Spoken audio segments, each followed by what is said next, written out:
Hello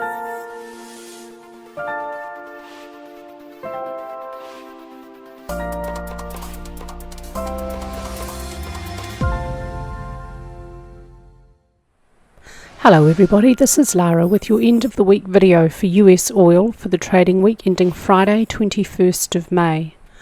The main Elliott Wave count for oil still expects some more downward movement for a few more weeks, and there'll be a couple of bounces along the way. Price won't move in a straight line.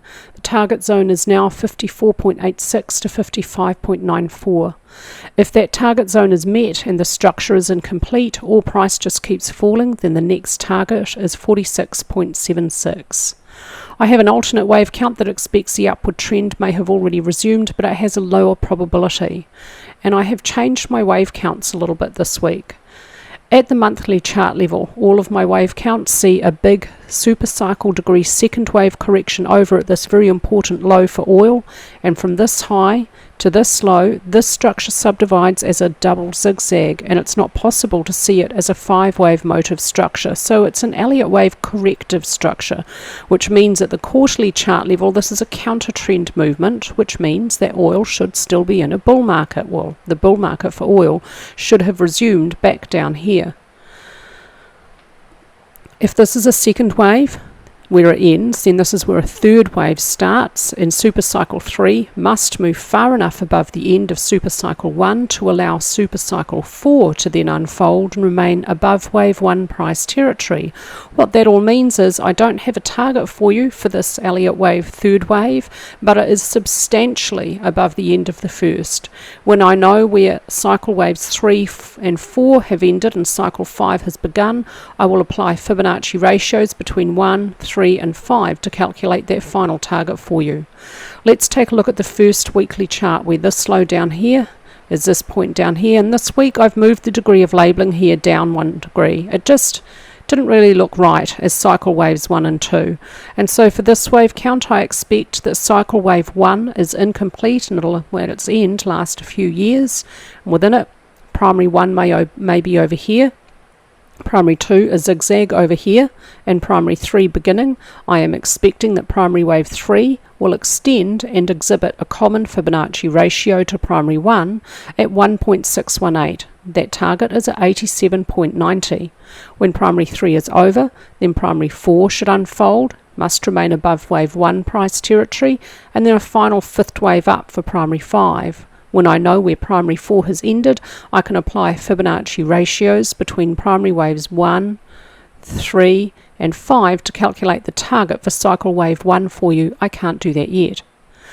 Let's turn our attention now to the structure of primary wave 3. It may only subdivide as an impulse, and within it, intermediate wave 1 looks likely to be over here. Intermediate wave 2 may be continuing as a zigzag, and it may not move beyond the start of intermediate 1 below 33.65. Let's look at the first of 2 daily charts. My first one will consider intermediate 2 continuing, and the second will look at the possibility it was over back here. Let's look at the first, where this high for intermediate 1 is this point up here. From this high to this low, this downward movement looks best as and fits well as a 5-wave motive structure, an impulse. If that's correct, then the correction can't be over there. That must only be wave A. And if that's correct, that means B may not move beyond the start of A above the short-term invalidation point at 67.97. It looks like minor wave B is a very deep bounce, subdividing beautifully as a double zigzag from this low to this high. This upward movement subdivides best as an Elliott Wave corrective structure, which, if that's correct, tells us that the pullback or correction for this, what I'm labelling intermediate 2, is not over. Within this double zigzag here is a running contracting triangle for minuet B, and when we get to the next wave count you'll see there's a little bit of difficulty in how we're seeing that for that wave count, but here it has a really good fit. So the first zigzag, A, B, C, the first and second zigzags are joined by a 3, a quick shallow 3 in the opposite direction labelled X. That's really typical for X waves within multiple zigzags to be quick and shallow. And then the second zigzag, A, B, C completes and deepens the correction. The whole structure has an extremely common normal look of a multiple zigzag. It has a strong slope, as it should do for a multiple zigzag. If this wave count is correct, then minor wave C should have begun here. This may be minute wave 1. Minute wave 2 could be over at Friday's high, but it could move a little bit higher. When it's done, a third wave down for minute 3 should exhibit an increase in momentum, and then minute 4, another bounce along the way down, may not move into wave 1 price territory, and then the final wave down for minute 5 may end about this target zone. If price passes through this first target zone, then the next target would be the 0.618 Fibonacci ratio of intermediate wave 1, which I gave you in that summary. When intermediate wave 2 is complete, then this wave count would expect a third wave at intermediate and primary degree. I apologise for the rain, there's nothing I can do about it, and I'm sorry it's a bit loud. Okay, let's take a look now at the next chart. It's all the same to this point here, and now I'm going to consider what if intermediate wave 2 was over down here. From this high to this low, this movement does look best and it fits really well as a 5-wave impulse, but it can also fit as a 3-wave zigzag with an extended C wave. This is possible, and this is a good illustration of one of the core most difficult problems with Elliott Wave. It's just impossible to tell quite often if a movement is an impulse or a zigzag, because they can look really similar at different time frames. And so when that's the situation, you have to consider both possibilities. So that's what I'm going to do. If intermediate 2 was over here, then intermediate 3 within primary 3 may have begun here. From this low to this high, I have been able to resolve the problem here a little bit by seeing this as a leading expanding diagonal. But now the problem here becomes that these are not particularly common structures. Leading expanding diagonals in first wave positions are usually followed by very deep second wave corrections, and this one is not as deep as it would normally be. And so again, the probability of this wave count is reduced. A third wave at multiple degrees may have begun here with another first and second wave correction. This one is very deep. If it continues any further, it may not move beyond the start of minute 1 below 60.62. The target for primary 3 is the same, 87.90.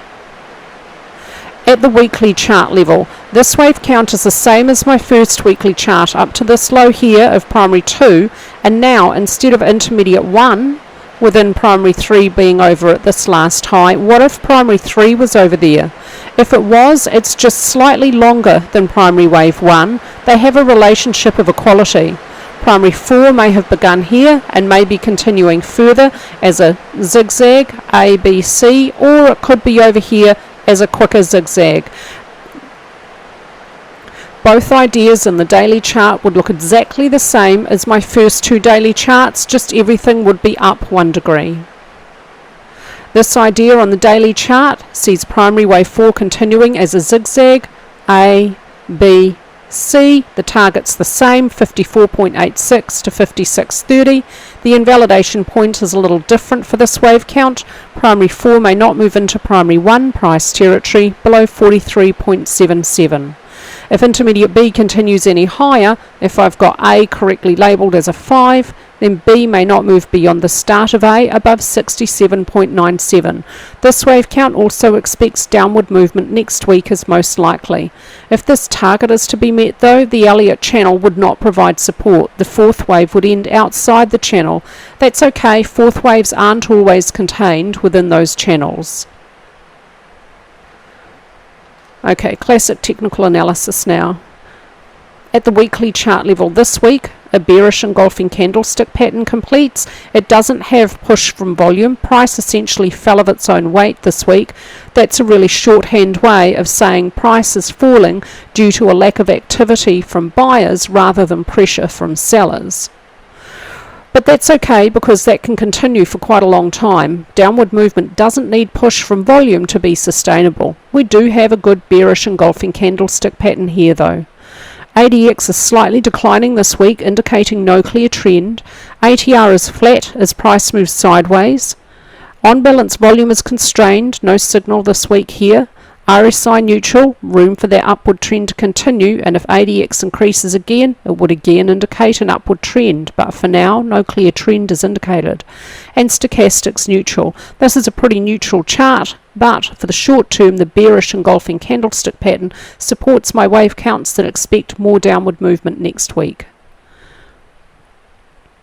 At the daily chart level, at this last high, there is also another bearish engulfing candlestick pattern. The close of this candlestick is actually exactly the same as the open on this, but the open on this second candlestick, the engulfing pattern, is slightly above the close on the prior. So it does fully engulf the real body of the prior candlestick.